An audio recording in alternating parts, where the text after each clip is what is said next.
नमस्कार मित्रांनो, तर आजच्या व्हिडिओमध्ये आम्ही आमच्या वासरांचं आमच्या फार्मवरती कसं नियोजन करतो ते या व्हिडिओमध्ये सांगणार आहे व त्यांना दूध किती पाजतो आणि खाद्य कधी वापरतो हे माहिती संपूर्ण मी या व्हिडिओमध्ये सांगणार आहे।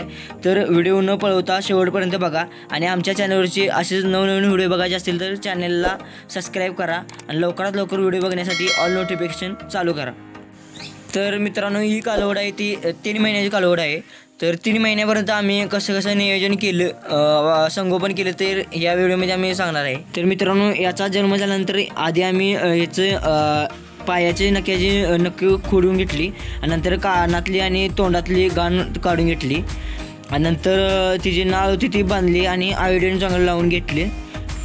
नंतर आम्ही मग त्याच्या आईचा चिका येतो 2 ते 2.5 लिटर 7 ते 8 दिवस पाजला।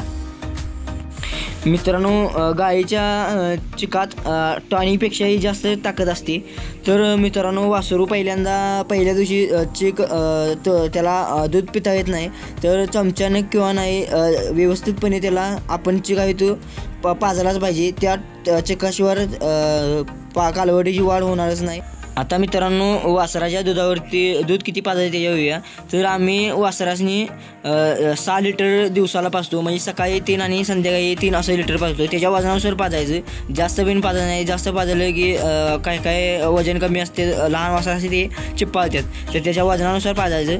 म्हणजे 15 दिवसानंतर हळूहळू दूध वाढवीत न्यायचं, 6 लिटर करायचं, म्हणजे दिवसाला 6 लिटर, सकाळी 3 आणि संध्याकाळी 3। आम्ही वासरासनी 6 लिटर दिवसाला प्रत्येक वासराला पाजतोच।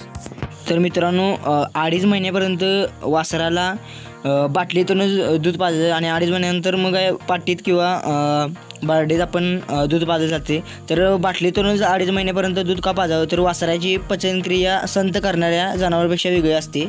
गाईच्या सडातून दूध पिण्याची क्रिया होती तशी त्या बाटलीतून दूध पिताना होती आणि पिण्याचा वेग मर्यादित राहतो। मित्रांनो, लाळ बाटलीने दूध पितावी लाळ तयार होती आणि त्यामुळे दुधामध्ये मिसळती, त्यामुळे वासराचे योग्य पचन आणि बाटलीमुळे बुचकाळण्याचे बिन वासराचे प्रमाण कमी येते। तर मित्रांनो, आता तुम्हाला सांगतो वासरांचे जंत निर्मूलन कधी करायचे। तर वासराचा पहिला 1 महिना पूर्ण झाल्यानंतर लगेच त्याला जंताचं लिक्विड किंवा आपण गोळे वापरायचे आणि दुसरा महिना सुरू झाला की दुसऱ्या महिन्यात टाकायचे, तिसरा महिना झाला की तिसरा, असं एक महिना पूर्ण झाला की त्याला जंताचं औषध घालायचं। जंताचं औषध घातलं की आपण दूध पाजणं ते सगळ्या शरीराला लागते, नंतर मग जंत झाले की सगळं त्याचं दूध पाजलेलं आपण जंतच खाऊन टाकते।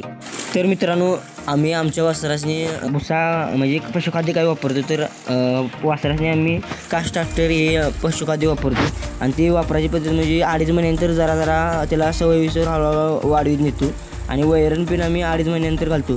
2.5 महिन्यानंतर का घालायचं मित्रांनो, 2.5 महिन्यानंतर आधी वासराची दुधाची कप्पे फक्त असतात, 2.5 महिन्यानंतर हळूहळू ते वैरणचे कप्पे तयार होऊन जातात। नंतर आधीच तुम्ही वैरण घातली एका महिन्यात तर वासराला उंची फुटणार, वजन वाढणार नाही, तर ते वैरण म्हणून आधी घालायचं नाही, रवताला कसं येणार। आता हे 2.5 महिन्यानंतरचा 3 महिन्याचा व्हिडिओ आहे बघा, ते आता वैरण घातल्यानंतर कसं रवत करत आहे।